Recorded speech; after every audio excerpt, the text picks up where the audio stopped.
So hello everyone, আসসালামু আলাইকুম। আমরা লিড করে টপ 150 যে প্রবলেমগুলো থাকে ইন্টারভিউর জন্য, সেটা দেখা যায় যে সবারই খুব পরিমাণে ইন্টারেস্টের একটা জায়গা থাকে। সেক্ষেত্রে আমরা চাচ্ছি হচ্ছে এই সিরিজের মধ্যে প্রথম থেকে শেষ পর্যন্ত 150টি প্রবলেমকে সলভ করার এবং বুঝতে চেষ্টা করে এদের মাঝখানকার যে সকল কনসেপ্টগুলো থাকে। তো ফার্স্ট অফ অল যে প্রবলেমটা আমাদের সামনে আসে সেটা হচ্ছে মার্জ সর্টেড অ্যারে। সো এই মার্জ সর্টেড অ্যারেতে আমরা যদি ক্লিক করি দেন দেখতে পাই হচ্ছে এই প্রবলেমটা খুবই একটা স্ট্রেট ফরওয়ার্ড একটা প্রবলেম। এই প্রবলেমটাকে যদি আমরা নর্মালি ডিভাইড করি আসলে বুঝতে পারবো অনেক কিছু। খুবই সহজ আসলে একটা প্রবলেমটা এমন যে একটা দুইটা অ্যারে দেয়া আছে। দুইটা অ্যারে অ্যান্ড হচ্ছে তাদের মাঝখানে কি পরিমাণে এলিমেন্ট আছে সেই পরিমাণে একটা নাম্বার দেয়া আছে। অ্যান্ড বলা হইছে তাদেরকে মার্জ করে তাদের দুইটাকে এক করে এম এর মধ্যে নিয়ে আসতে।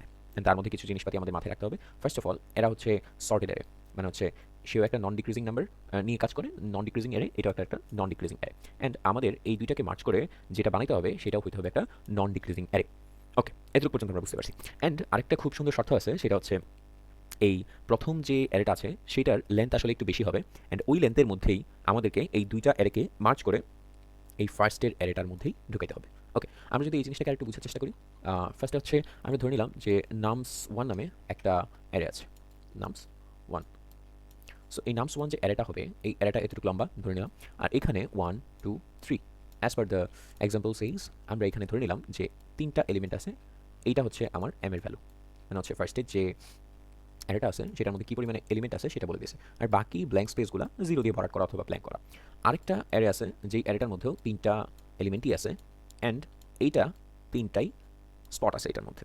দ্যাট মিনস হচ্ছে 0 1 2 এতটুকু পরিমাণে এলিমেন্ট আছে। ওকে, এখন আমরা যদি একটু খেয়াল করে দেখি যে যদি আমরা চাই যে দুইটা অ্যারেকে এক জায়গায় করতে মার্জ করতে, দেন অবভিয়াসলি তার যে মার্জড অ্যারেটা হবে সেই মার্জড অ্যারেটার লেন্থ হবে এম প্লাস এন, রাইট? কারণ হচ্ছে এম পরিমাণে এলিমেন্ট আছে, এন পরিমাণে এলিমেন্ট আছে, তাদেরকে যোগ করে আমরা এম প্লাস এন লেন্থের একটা নতুন অ্যারে বানাবো। আচ্ছা, এই এম প্লাস এনকে আমরা নাম দিয়ে দিলাম, ধরলাম নতুন একটা ভ্যারিয়েবলের মধ্যে স্টোর করলাম কে নামে। ওকে, তার পরবর্তীতে আমরা কি করতে পারি? আমরা প্রথমত চেক করতে পারি যে আমরা কাজ করতে পারি এটা আসলে শেষ থেকে করে আসা যায়, শুরু থেকে করে আসা যায়। মানে হচ্ছে আমরা যদি ধরি যে মোট এখানে এম এর ভ্যালু 3 আর এন এর ভ্যালু 3, সুতরাং এই দুইটাকে যদি একসাথে মার্জ করে দিই তাহলে আমরা বলতে পারি যে একটা 6 লেন্থের অ্যারে নতুনত্ব আমরা পাবো। ওকে, নতুনত্ব পাওয়ার ক্ষেত্রে আমরা যদি এখানে দেখি 1 2 3 আর হচ্ছে 2 5 6।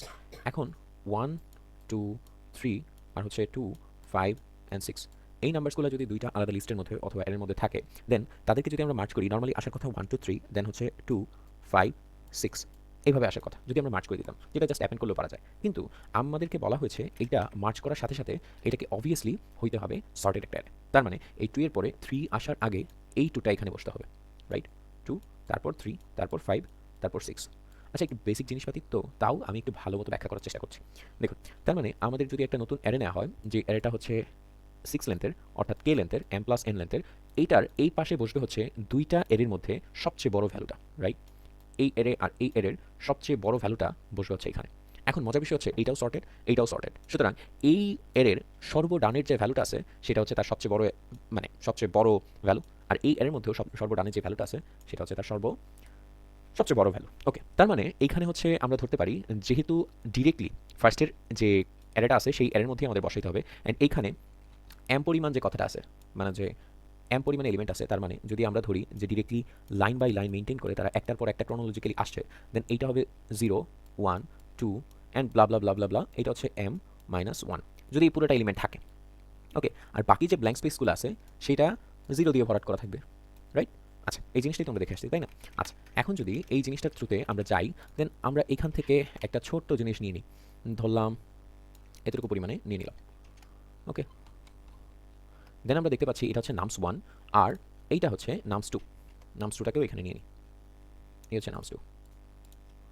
নামস টুকে নিয়ে নিলাম। এখন এই নামস টু এর ক্ষেত্রে দেখুন 1 2 3 আমরা যদি এইটাকে নর্মালি আমরা নাম্বারাইজ করি, সুতরাং এইটা হচ্ছে তার 0তম ইন্ডেক্স, এটা হচ্ছে তার 1তম ইন্ডেক্স, এটা হচ্ছে তার 2তম ইন্ডেক্স। অ্যান্ড এইটার ক্ষেত্রে এম এর ভ্যালু ছিল 3। সুতরাং সে ম্যাক্স কতটুকু পর্যন্ত আসতে পারছে? এতটুকু পর্যন্ত আসতে পারছে, মানে তিনটা এলিমেন্ট যেহেতু, তার মানে তার ইন্ডেক্স গোয়িং আসছে এম মাইনাস এন পর্যন্ত, রাইট? তার মানে হচ্ছে আমরা যদি আরেকটু ছোট করে নিই, এখানে যাই, তাহলে এটা হচ্ছে এম মাইনাস 1 পর্যন্ত, রাইট? আচ্ছা, আর এখানে এন এর ভ্যালু আসছিল 3, এখানেও আসতেছে 0 1 2, এই পর্যন্ত আসছে। তার মানে এই যে ভ্যালুটা আসছে এটাও হইতেছে এন মাইনাস 1 পর্যন্ত। এখন আমরা যে সর্টেড নতুন মার্জড একটা অ্যারে পাচ্ছি সেটা তো এই নামস ওয়ানের মধ্যেই বসাবো। নামস ওয়ানের মধ্যে যেহেতু বসাবো, সুতরাং এই অ্যারেটা হবে। তো এই পুরো অ্যারেটার একটা যদি আমরা ভিজুয়ালাইজেশন এখানে করতে চাই, তাহলে 1 2 3 4 5 অ্যান্ড 6। আচ্ছা, সুতরাং এখানে হবে 0 1 2 3 4 5 এই পর্যন্ত যাবে, রাইট? তার মানে হচ্ছে এই 5 জিনিসটা কি m প্লাস n মাইনাস 1 পর্যন্ত যাচ্ছে, হচ্ছে m প্লাস n করলে আসতেছে 6, বাট এইটা হচ্ছে এই 6 মাইনাস 1 পর্যন্ত যাচ্ছে, কারণ হচ্ছে ইন্ডেক্সিং হয় সবচেয়ে বড় যে ভ্যালুটা থাকে তার থেকে এক কম হয়, মানে লেন্থ থেকে এক কম হয়ে থাকে ইন্ডেক্সের ভ্যালু, হাইয়েস্ট ইন্ডেক্সের ভ্যালুটা। সুতরাং আমরা এটা ধরতে পারি। আচ্ছা, সো এই m প্লাস n লেন্থের একটা এরে পাবো, যেটা লাস্ট ইন্ডেক্সটা হবে m plus n minus 1, right? তো এইটাকে আমরা একটা নতুন ভ্যারিয়েবল ধরে নিলাম কে। ওকে, দেন আমরা ক্লিনলি যদি একটু লিখে দিই তাহলে আমরা ধরতে পারতেছি যে এইটা হবে আমার নতুন একটা জায়গা, যেটা হচ্ছে m প্লাস n মাইনাস 1 পর্যন্ত যাচ্ছে। আচ্ছা, বেশ ভালো কথা, এটুকু আমরা ধরতে পারলাম। এখন আমি যেটা বলতেছিলাম যে এইখানে তাহলে যেহেতু একটা সর্টেড এরে, সুতরাং এইখানে বসবে এই এরে এবং এই এরের সবচেয়ে বড় ভ্যালুটা। আর মজার বিষয় হচ্ছে এই এরেটাও সর্টেড, এই এরেটাও সর্টেড, সুতরাং এই এরের সবচেয়ে বড় ভ্যালু হচ্ছে এখানে অবস্থিত, আর এই এরের সবচেয়ে বড় ভ্যালু হচ্ছে এখানে অবস্থিত। সুতরাং আমরা যদি এদের মাঝখানে কম্পেয়ার করে দেখি কে বড়, তাহলে আমরা বলতে পারবো সে কে এখানে বসবে কিনা, রাইট? ওকে, সেই কাজটাই আমরা করবো। তাহলে প্রথমত হচ্ছে 3 আর 6 এর মধ্যে কম্পেয়ার করে দেখলাম যে 6 বড়, সুতরাং এখানে আমরা 6 বসায় দিলাম। তার পরবর্তীতে এই 3টাকে এখানে রাখবো, কিন্তু এটা তো আমরা বসায় ফেলছি, সুতরাং এটাকে একটু পিছনে নিয়ে যাবো।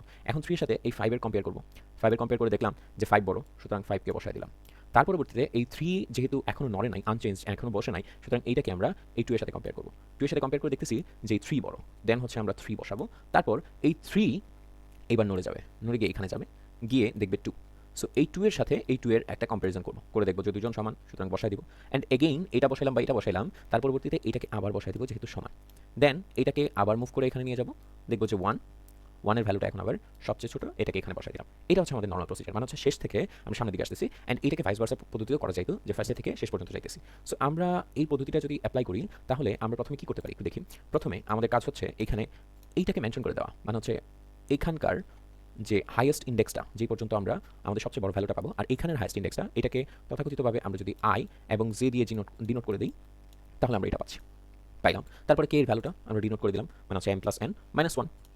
দেওয়ার পরবর্তীতে আমরা এখানে এই শর্তটা দিব, মানে হচ্ছে দেখুন আই যতক্ষণ পর্যন্ত 0 না হয় ততক্ষণ পর্যন্ত যাচ্ছি, অ্যান্ড আবার যে যতক্ষণ পর্যন্ত 0 না হয় ততক্ষণ পর্যন্তই আমরা যাচ্ছি। প্রথমে হচ্ছে আয়ের ভ্যালু ফুললি নিয়ে নিছি, যে ভ্যালু ফুললি নিয়ে নিছি সেটা আস্তে আস্তে পেছনের দিকে যাবে, আয়ের ভ্যালু পেছনের দিকে যাবে, আর যতক্ষণ পর্যন্ত 0 না হবে ততক্ষণ পর্যন্ত আমরা চালাবো, সেই জিনিসটা আমরা এখানে বলে দিছি। তারপর করলাম কি, নামসের যে আই আছে, নামস 1 এর আর নামস 2 এর যে জে আছে, তাদের মধ্যে আমরা তুলনা করলাম। এই জিনিসটা এখানে করলাম যে এই হচ্ছে আই আর এই হচ্ছে জে, তাদের মাঝখানে তুলনা করে দেখলাম কে বড়।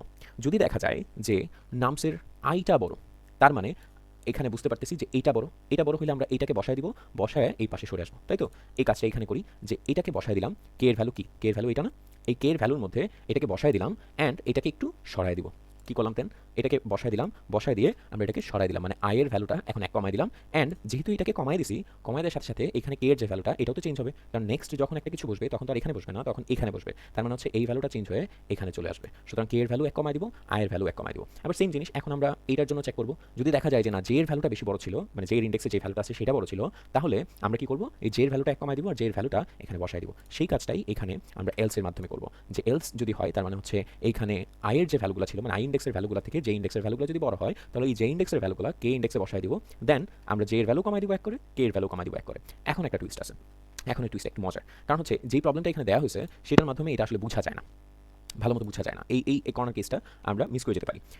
সেই জিনিসটা হচ্ছে এরকম যে যদি এমন হয় যে আয়ের ভ্যালু যতটুকু ছিল, মানে হচ্ছে আয়ের ভ্যালু ধরে নিলাম হচ্ছে 3, জে এর ভ্যালু ধরে নিলাম হচ্ছে 7, ওকে। অ্যান্ড আমরা যখন কম্পেয়ার করতেছি, কম্পেয়ার করে এই আয়ের ভ্যালু থেকে জে এর ভ্যালু অবভিয়াসলি এখানে বড় দেখাচ্ছে, প্লাস যদি এরকম কিছু হয়ে যায় যে আয়ের ভ্যালুগুলোর সাথে কম্পেয়ার করা শেষ, অ্যান্ড আয়ের ভ্যালুগুলো সবগুলো বসে গেছে অলরেডি, দেন জাস্ট জে এর ভ্যালুগুলো বাকি আছে, তখন আমরা কি করব, এক এক করে জে এর ভ্যালুগুলো সবগুলা এই কে এর মধ্যে বসা দিব। মানে হচ্ছে ধরেন এই পর্যন্ত আমাদের কম্পেয়ার করা ডান, ওকে, কম্পেয়ার করা ডান। কিন্তু যখন কম্পেয়ার করা শেষ, তখন আমরা এখন বর্তমান কোডটা যদি দেখি, যে কম্পেয়ার করতেছে, কম্পেয়ার করে করে দেখতেছে যে এই পর্যন্ত আসছে। অ্যান্ড এখানে হোয়াইল লুপটা কি বলছে, আয়ের ভ্যালু 0 থেকে বড়, জে এর ভ্যালু 0 থেকে বড়। কিন্তু যদি এখানে দেখা যায় যে আয়ের ভ্যালুটা 0 হয়ে গেছে, দেন কিন্তু জে এর ভ্যালুটা এখনো 0 হয় নাই, দেন ওইটাকে আমরা কীভাবে ট্যাকেল করবো? তখন আমাদের জে এর জন্য যে ভ্যালুগুলো আছে সেই জিনিসটাকে এক এক করে বসাই দিতে হবে।